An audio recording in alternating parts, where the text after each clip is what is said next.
Hello, I'm Bill Gates. And we are calling it iPhone. Attends, je veux causer de science avec les intellos. Salut à tous, très heureux de vous retrouver, je m'appelle Jérôme Colombin. Bonjour Jérôme Colombin, je suis très heureux de te retrouver, moi c'est François Sorel. Bienvenue François Sorel, bienvenue chez moi, bienvenue chez nous. Mais oui, bienvenue chez Jérôme et François, vous le savez tous les mois. On taille un bout de gras ensemble et on discute. Ah, c'est joliment dit. Oui, on discute de toute l'actualité high-tech. C'est une vieille expression du XXe siècle, ça. C'est ça, hein, exactement. du temps de Colbert, etc. Attention, Colbert en ce moment, c'est pas la fiesta. Mais oui. Bon, alors, au menu de ce nouveau numéro, qui sera peut-être le dernier avant les vacances, non ? Aïe aïe aïe, moi ça va me manquer. Ben, moi Écoute, aussi. donc je sais pas, moi peut-être que je vais t'appeler pendant l'été. François, on se fait un podcast. Ah bah si tu veux, Voilà. tu auras du réseau où tu seras. Bien sûr, Eh ben, écoute, moi je vais jamais dans des endroits où il n'y a pas de c'est vrai. réseau. Mais ça, vous savez, il faudrait qu'on fasse un podcast là-dessus. Moi aujourd'hui. j'ai blacklisté certains pays parce que je ne peux pas y aller. Mais Parce évidemment, qu'on m'a dit qu'il n'y avait évidemment. pas de Wi-Fi, pas de Oui, 3G, oui, etc. c'est ça. Eh bien, nous allons parler cette semaine d'Apple, parce que c'est la keynote Apple qui a fait l'actu il n'y a pas très longtemps.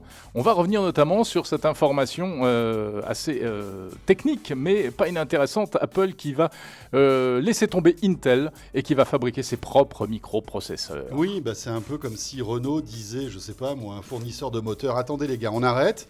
Maintenant, on va fabriquer nous-mêmes notre moteur. Exactement. Voilà. Et puis. Sauf que dans le cas de Renault, je pense que c'est la seule chose qu'ils fabriquent eux-mêmes. Oui, voilà. oui. Bah, tu sais qu'aujourd'hui, il y a des joint ventures entre tous les grands constructeurs auto qui fabriquent des moteurs pour tout le monde. Mais c'est vrai que c'est un vrai séisme dans le monde de l'informatique. On va en parler tout à l'heure. Ouais. Et puis, comme d'habitude, puisque ce podcast est un petit peu notre arrière-boutique, Mais oui. ce qu'on a retenu de l'actualité, mais également ce qu'on fait de nos journées, eh bien, écoute, je sais pas toi, mais moi j'ai testé un vélo et une enceinte. T'as testé un vélo et une enceinte. Ouais. Alors, on a testé la même enceinte. C'est vrai. Moi, j'ai pas testé le vélo. Je te raconterai. Voilà, et puis on pourra discuter de choses et d'autres parce que c'est vrai que typiquement cette keynote Apple qu'on va évoquer dans un instant, bah, elle a été un peu particulière. Elle a été très particulière. Voilà, c'est le podcast chez Jérôme et François du mois de juin 2020. Bienvenue. Bienvenue.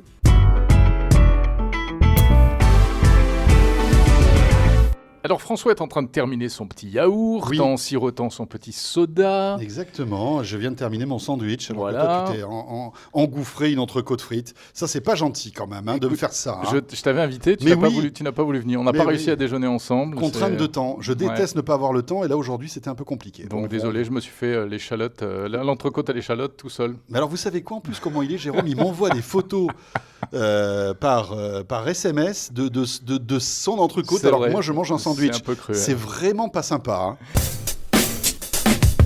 C'était lundi soir Oui. et évidemment vous étiez connectés sur 01 TV pour Mais suivre oui. cet événement en vidéo. Exactement.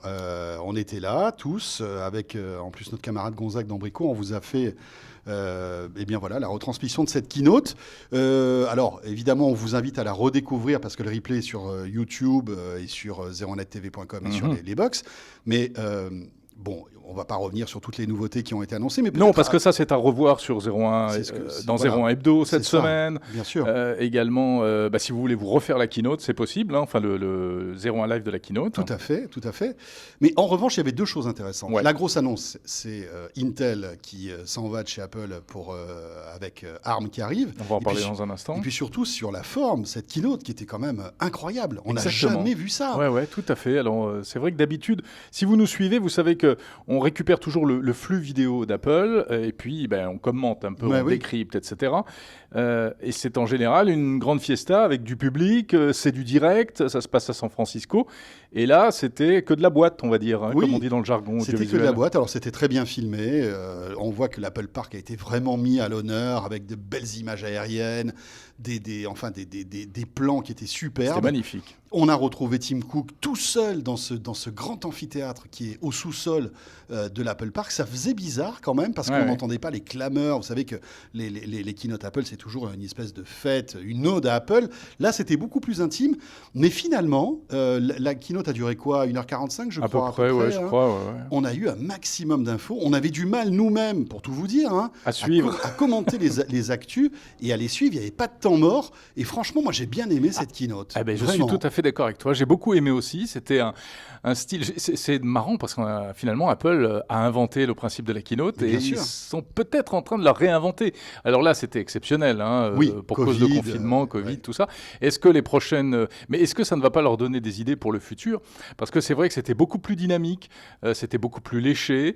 Il y avait Oui. énormément d'informations. Il n'y avait pas de temps mort, parce que c'est vrai que quand tu es en direct, même si tout est répété, il y a toujours des temps morts, les gens qui arrivent, qui repartent, les applaudissements, machin, on perd ouais. du temps. Non, c'était vraiment bien. Et puis, moi, ce qui m'a impressionné, c'est que Apple, contre vents et marées, malgré cette grande épidémie, a continué à faire le show, Mhm. alors que les autres ont arrêté. Les autres ont laissé tomber, oui. Google n'a pas décidé. Alors au départ, ils devaient la reporter, la faire de manière numérique comme Apple, mais au bout d'un moment, ils ont dit stop, il n'y aura pas de Google I.O. en 2020. Exactement. C'est dingue quand même, Ouais. parce que il y a une compétition féroce entre eux. D'un côté, Apple déroule sa roadmap. Google, on ne sait pas. Qu'est-ce qui va se passer? Est-ce qu'on aura des informations dans les semaines ou les mois qui viennent? Alors, il faut dire que le climat est un peu tendu aussi aux États-Unis pour d'autres raisons. Hein. Oui, Il y a, mais Apple est aux États-Unis et de la même manière a réussi à faire son show, oui, si tu veux. mais d'ailleurs, c'est marrant parce qu'il a commencé, Tim Cook a Oui, commencé par bien un sûr. long, Oui. comment on peut appeler ça? Enfin, pas un plaidoyer, mais une longue intervention à Oui, propos un de. édito, en quelque sorte. Ouais, c'est ça, ouais, à ouais. propos du mouvement Black Lives Matter, qui évidemment auquel Tim Cook est très Bien attentif sûr. parce que il y a quand même un peu un front Silicon Valley contre tout ça, contre Donald gouvernement Trump, américain, contre etc., certaines bien mesures, sûr, bien sûr. contre la discrimination évidemment, et Tout ça à c'est fait. absolument normal. Ouais. Donc c'était très intéressant. Voilà pour la forme. Après pour le fond, iOS 14, etc. Enfin tous les OS qui sont mis à jour, ça on a l'habitude. Chaque année c'est la même tambouille. En revanche, la grosse révolution, c'est qu'Apple, dit bye bye à l'un de ses principaux partenaires, qui était Intel. Je dis qui était parce que historiquement, c'était Steve Jobs qui avait noué ce partenariat. C'était quoi, en 2005? 2005, ouais, 2005. Et tu te souviens de cette keynote incroyable où tu voyais Steve Jobs qui d'un coup faisait apparaître le patron d'Intel qui venait Qui était en déguisé, combinaison Pentium. C'est ça, c'était fou. Combinaison de Et cosmonaute. c'était une vraie révolution à l'époque. Oui, parce qu'il laissait tomber le PowerPC, Le PowerPC. qui était fabriqué par Motorola. Exactement. Pour passer chez Intel, et il y avait un petit côté je passe à l'ennemi parce que Intel C'était Windows. C'était les PC, c'était Windows. C'était Microsoft. Et voilà. Et c'est pour ça que depuis toutes ces années, on pouvait, si on le voulait, en fait, installer Windows sur un Mac, parce que finalement, le hardware d'un Mac, c'est le hardware d'un PC. Tout à fait. Simplement. Il suffisait d'utiliser Bootcamp, le petit utilitaire Voilà. qui permet D'installer les drivers qu'il faut. Exactement. Etc. Et donc, puis c'était parti. on pouvait démarrer soit sur macOS, soit sur Windows. Eh bien, ça, ce ne sera plus possible. Alors ça, c'est quand même une sacrée révolution, parce que donc, plus d'Intel. Maintenant, Apple va fabriquer ses propres processeurs. Alors, on le sait qu'ils ont la volonté de le faire pour les mobiles. Ils vont le faire avant tout sur leur Mac. Exactement. Ils vont donc adopter ce qu'on appelle l'architecture ARM, qui est un mode de conception des processeurs qui est différent des processeurs x86. Oui, c'est pas le même jeu d'instructions. Alors, exactement, sans rentrer dans le le détail, mais ça fonctionne pas de la même manière. C'est plus économe en énergie. Ça traite pas les mêmes choses. Ça permet d'intégrer plus de composants, plus de composants même logiciels, enfin des éléments de calcul, des briques de calcul.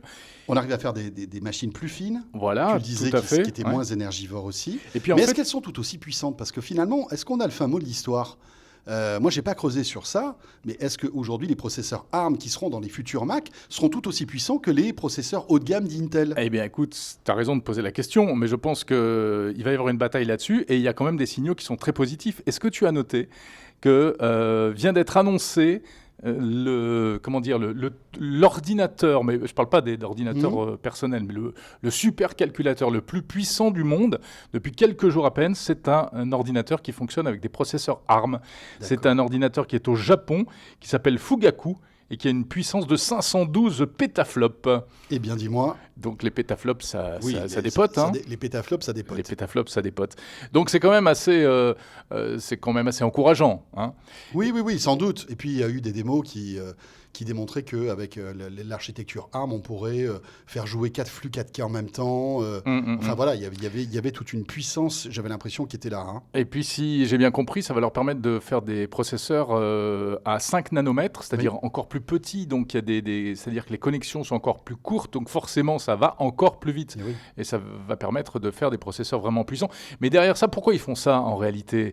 Alors, il y a peut-être, apparemment, ils ont été déçus de certaines choses chez Intel. Il y a une histoire, là, il y a un machin qui s'appelait le Skylake, qui était un truc qui ne marchait pas très bien. Ils ont connu des problèmes. Mais ça a peut-être joué dans la décision. Mais en fait, c'est surtout qu'ils vont pouvoir reprendre la main. Bien sûr. Et ne plus être dépendant d'un fournisseur.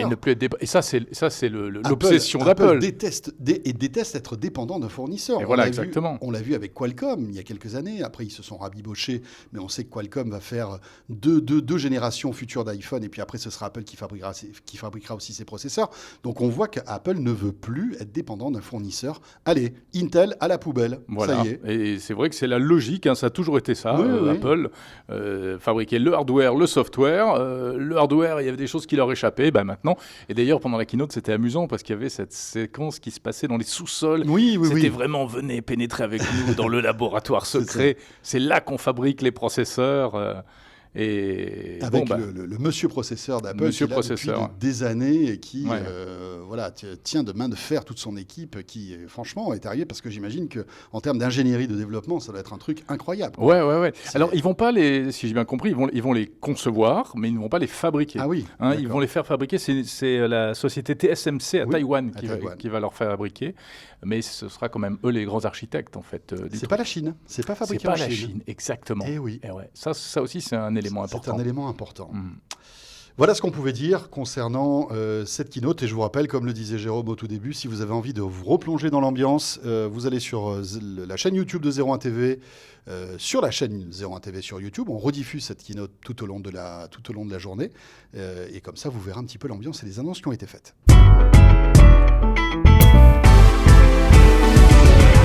Bon, eh bien, on dirait un petit peu que c'est l'été quand même, François. Hein. Oui, alors là... Non, je vais refaire ma phrase, c'est pas du français. C'était bien pourtant. François, on a un petit peu l'impression que c'est l'été. Hein. Oui, tout à fait, mon cher Jérôme. Il fait une chaleur en ce moment. Alors, je ne sais pas quand est-ce que vous allez écouter ce rendez-vous, mais là, on est en pleine canicule. Et même dans les locaux, il fait chaud. Hein. Il fait très, très chaud. Jérôme, justement, toi qui es maintenant devenu le Poulidor des médias, on peut le dire. Poulidor, j'aurais préféré que tu me disais Dimerx ou... Poulidor, il a toujours été deuxième, mais il était bien sympathique. C'est vrai. Il avait une popularité. Voilà, c'était quelqu'un de sain. Ouais. Voilà, écoute, donc, oui, si tu veux, le Eddy Merckx. Oui, alors maintenant, ça y est, on le sait. Je suis à fond dans le vélo. Ton dada, c'est le vélo. Mon dada, c'est le vélo, c'est joliment dit. Si je puis dire. Et tu as testé donc un nouveau vélo électrique. Oui, mais alors pas n'importe quel vélo. J'ai testé, on peut dire que c'est la Tesla du vélo. J'ai Tesla la testé du vélo. C'est le VanMoof S3. On en avait parlé dans 01 Drive avec Dimitri Charitsis, notre spécialiste mobilité. Je me demande si c'est pas lui qui t'a inspiré un peu, qui t'a donné envie de le tester. Complètement. Parce que je venais de m'acheter déjà un vélo, j'en avais parlé dans ce podcast, un vélo Gazelle, vélo hollandais, électrique, assistance électrique bien sûr. Et en écoutant Dimitri, j'ai eu une sorte de révélation, je me suis senti très bête. Au détour d'une phrase, il a dit oui, alors donc les vitesses automatiques et tout. Et là, ça fait tilt dans ma tête. Mais je me dis, mais quel imbécile. Il y a des vélos avec des vitesses automatiques. Comme les voitures. Et je l'ignorais. Et ben voilà. Je l'ignorais. Et oui. Donc tu t'es acheté ton vélo. Non, je ne l'ai pas acheté. Ah oui, le premier, je l'ai acheté. Voilà. Et tu t'es rendu compte 6 mois après que finalement, ce n'était pas le bon numéro. Quoi. Non, mais indépendamment de ça, c'était surtout par curiosité et professionnelle que je voulais. De l'investigation. Absolument, parce qu'on parle beaucoup de mobilité dans 01 Drive. Évidemment. Donc je veux savoir exactement de quoi on parle. Et donc, en effet, je me suis fait prêter pendant une semaine le VanMoof S3. Et c'est vraiment, comme je l'ai dit, la Tesla du vélo. Il est bourré de high-tech, ce vélo. En fait, alors il y a une application mobile, bien entendu. Tu as un petit écran qui est sur la barre centrale et qui t'affiche la vitesse, le niveau de charge de la batterie. D'ailleurs, pas parfait le petit écran parce que sur le modèle que j'avais, mais qui apparemment n'est pas totalement définitif, on voit pas très bien quand c'est en plein soleil. C'est un truc à affichage qui s'appelle avec des grosses diodes là. Donc vitesse automatique, il a un mode boost. Alors je vais peut-être pas trop m'étendre sur l'aspect toutes les conduite, fonctionnalités, vélo, voilà, c'est bien ça. que c'est malgré tout le plus important. Bien sûr. Mais enfin il est super agréable à conduire, il est Puis les léger, vitesses automatiques, solide. ça te plaît donc. Ah, les vitesses automatiques, j'adore. Celui-là, il a 3 vitesses automatiques. Parfois, ça claque un peu, mais ça passe bien quand même. Mais tu sais qu'il y a des vélos où il y a une seule vitesse. C'est Gonzague qui m'a raconté ça au Tiens, détour d'un... alors, mais comment ça se fait? Ça Voilà, s'adapte, ça s'adapte dans le couloir. à la- Exactement, voilà. à la C'est à la notamment topologie. Cowboy, le vélo belge Cowboy qui a D'accord. une vitesse, Ah ouais. je crois que c'est ça, et ça passe automatiquement. Ah non, mais c'est incroyable ce qu'on fait au niveau technologique sur les vélos aujourd'hui. Hein. Et tu sais que alors c'est un marché qui est en pleine explosion et on attend là dans les jours qui viennent l'arrivée d'un acteur français et Eh pas oui, n'importe lequel, un bien Massimo sûr. Sini qui s'apprête à lancer son Angel qui va être un vélo haut de gamme. Hein. Bon voilà, mais aujourd'hui un vélo haut de gamme, quand on dit 2000-2500 euros, finalement c'est pas si haut de gamme que ça parce que c'est compliqué d'avoir, d'après ce que j'ai compris, moi je suis pas un spécialiste comme toi, mais c'est compliqué d'avoir quelque chose de correct à moins de 2000 euros. Ben oui, Hein, on est malheureusement, d'accord. il faut taper dans ces prix-là parce que après, jusqu'à présent, pour avoir vraiment des vélos de qualité, c'était 4 000, il y a même des C'est vélos ça. à 11 000 euros, Bon, 12 000 euros, enfin. C'est vraiment. Oui, non, mais là, on rentre dans des Oui, trucs, oui. c'est pour les passionnés, quoi. C'est ça. Et donc le vélo de Marc Simoncini qui va Le être fabriqué, Angel, qui fait déjà un buzz énorme. bien sûr, et qui va être Ouais. fabriqué dans les usines de Seb. Ça, c'est super. C'est incroyable. C'est Encore une génial. fois, voilà. Bon, on aura l'occasion de rencontrer Marc Simoncini qui va nous expliquer tout ça très bientôt. Ah oui, il faudra l'inviter. Mais bien Hein. sûr. Mais tu sais quoi, Ouais. c'est d'ores et déjà prévu. Ah bah parfait, je te félicite. Et en plus de ça, il a une partie high-tech, ce vélo, Mhm. paraît-il, impressionnante. Avec Bah, il a un écran énormément- intégré. Voilà, énormément de services connectés, Ouais. etc. Et tout a été pensé jusqu'aux antivols, en fait, qui sont, paraît-il, très innovants. Alors, on aura l'occasion d'en reparler. Ah bah, dans le Vendmove, tu as un antivol intégré, tu as une alarme, il se Oui. met à retentir Oula. quand tu Ah oui. fais bouger le vélo, D'accord. et tu as un service de géolocalisation. Si on te vole ton vélo, tu vois où il est, et tu peux même faire intervenir, ils ont des brigades spéciales Mon Dieu. Ah pour, oui. pour aller le rechercher. Bonjour, je suis Monsieur Van Mouf. Que faites-vous? Ce Ah n'est ouais. pas votre vélo. Mais c'est un service payant. Je voudrais juste dire un petit mot, si tu me permets, à propos bien de cette sûr. histoire de vélo. Oui. C'est vrai qu'on parle beaucoup de vélo en ce moment, mais ça devient presque, alors en tout cas à Paris surtout, presque un thème un peu politique. C'est un thème qui rentre dans les Bien sûr. municipales Mais qui est clivant. et qui est assez clivant. Bien sûr. Exactement. Bien sûr, tu as ceux Il qui y a un sont peu pour les le pour vélo et les contre. et ceux qui sont pour les voitures. Voilà. Et en général, quand tu es pour l'un, bah, tu es Mhm. contre pour l'autre. Alors, moi, je voudrais juste faire part de mon expérience personnelle. Je ne suis pas du tout un forcené du vélo depuis toujours. Je ne suis pas le bobo parisien. Non. Tu manges des côtes de bœuf. Je mange Tu des manges côtes des de bœuf, entrecôtes. je ne suis pas vegan. Et je suis passé au vélo il y a peu de temps. Et en plus, j'adore la voiture, j'adore le confort de la Oui, bien voiture. sûr, oui. C'est un outil fantastique, la voiture. Mais simplement, c'est un constat. On a un énorme problème dans les centres-villes aujourd'hui. Je suis désolé, le mais on est stationnement. trop nombreux. Bien sûr. Il y a trop de voitures, Mhm. donc on n'avance plus, ça pollue énormément, c'est un vrai problème environnemental, c'est mauvais pour la santé Bien sûr. et ça fait un bruit horrible et de plus en plus, je pense, dans les années à venir, on ne supportera plus ces bruits de moteur. Tout à fait. Voilà, c'est tout, c'est pour C'est ça. clair, Maintenant, clair. c'est pas la panacée, hein. Moi, Non. au mois d'octobre, je sais pas ce que je Oui. ferai. Hein. Oui, voilà. Ou quand il va commencer à pleuvoir. Ah bah ça, voilà. ça va être dur de continuer à circuler en C'est vélo, certain. j'en suis bien C'est conscient. certain. Et puis il y a un autre paramètre aussi, c'est la distance qui vous sépare de votre lieu de travail. Exactement, de votre si on a domicile. 25 km à faire, non, c'est Voilà, pas jouable. c'est ça. Et bon, il y a tous ces paramètres qui rentrent en jeu, les places de parking, enfin, tout ça et tout ça. Ouais. Mais non, c'est un sujet qui est. Mais pour qui les est vraiment- petites qui est clivant, distances hein, en c'est sûr. ville, quand il fait beau en plus, Bien sûr. c'est une super solution. Moi, le seul truc qui me fait un peu peur, c'est que je trouve que c'est malgré tout assez dangereux, le vélo. C'est Parce dangereux, que, moi, je le vois, hein, je suis souvent ou en voiture, mais la plupart du temps, tu vois, je marche et je vois parfois les vélos, mais vont à une vitesse folle, font pas attention. Enfin, je veux dire, tu as l'impression que quand tu es à vélo, bah, tu te. Comment dire Il y a beaucoup de laisser aller. Ouais, et de... tu risques rien. Alors qu'en fait, on est hyper fragile à vélo. Tu as Tu es raison. à 50 km/h, tu te prends un trottoir ou tu te prends une voiture ou un piéton, ça peut être catastrophique. Non, mais Voilà. absolument. Mais moi, je suis le bon Oui, discipliné, mais tu bien vois. sûr, Je m'arrête bien à sûr. tous les feux. Mais je pense que tout le monde n'est pas dans ton cas. C'est ça le problème. Mais il faut apprendre à conduire très prudemment le vélo. Ouais, c'est vrai.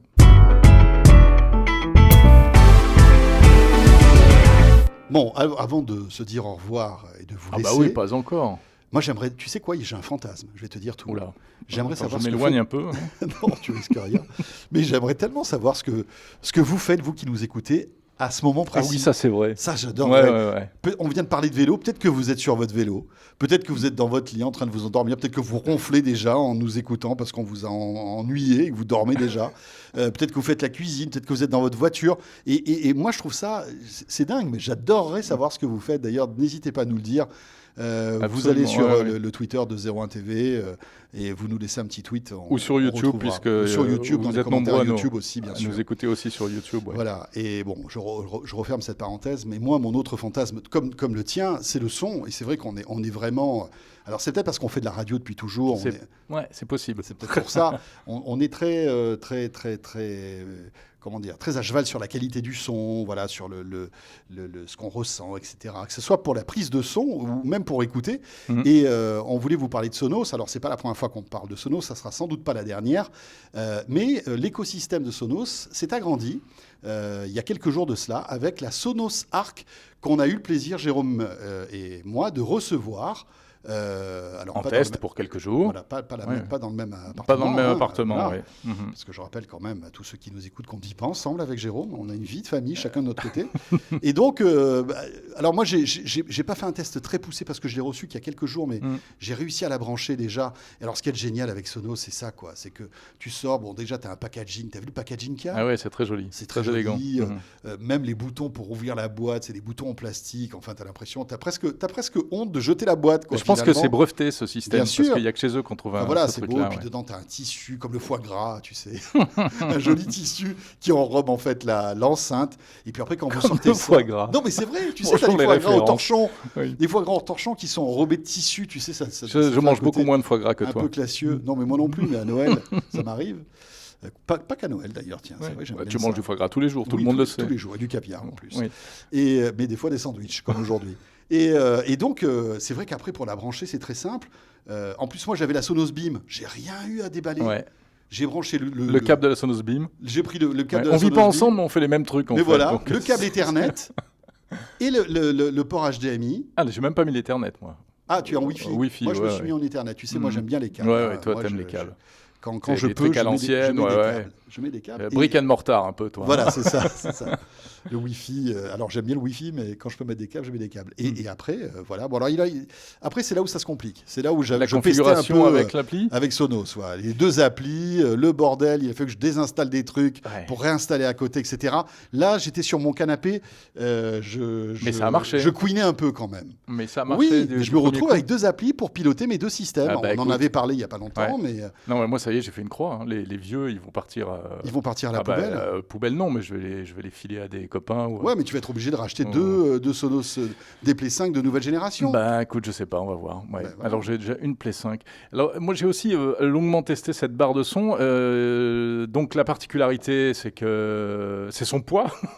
Oui. Non, elle fait 1m15 elle est longue, et 2 kg, plus de 2,5 kg. Oui, elle est longue. Elle est très longue, elle est très grosse. Il y a 11 haut-parleurs à l'intérieur. Bah oui, et puis parce que la particularité, c'est qu'elle se veut être Dolby Atmos. Et voilà. Donc en fait, avec cette enceinte et rien d'autre, le son va rebondir dans votre pièce pour vous procurer en fait ce son un peu spatialisé. Oui, le Dolby Atmos, c'est la verticalité. Hein, c'est alors, ça, c'est la verticalité. C'est le surround vertical. En fait, c'est un Dolby digital, un Dolby qu'on connaît, mais avec en plus la dimension la notion de verticalité. Et c'est vrai qu'il y a des tests où tu vois des vidéos quand tu as un avion qui te passe au-dessus de la tête, par exemple, tu as un peu cette impression de vraiment qu'il est au-dessus du plafond. Alors moi, je trouve que c'est un peu, Dolby Atmos, déjà un beau Dolby digital, ça dépote quand même. Alors déjà, il faut un téléviseur compatible. Mais voilà. Il y a beaucoup de gens dont ce n'est pas le cas.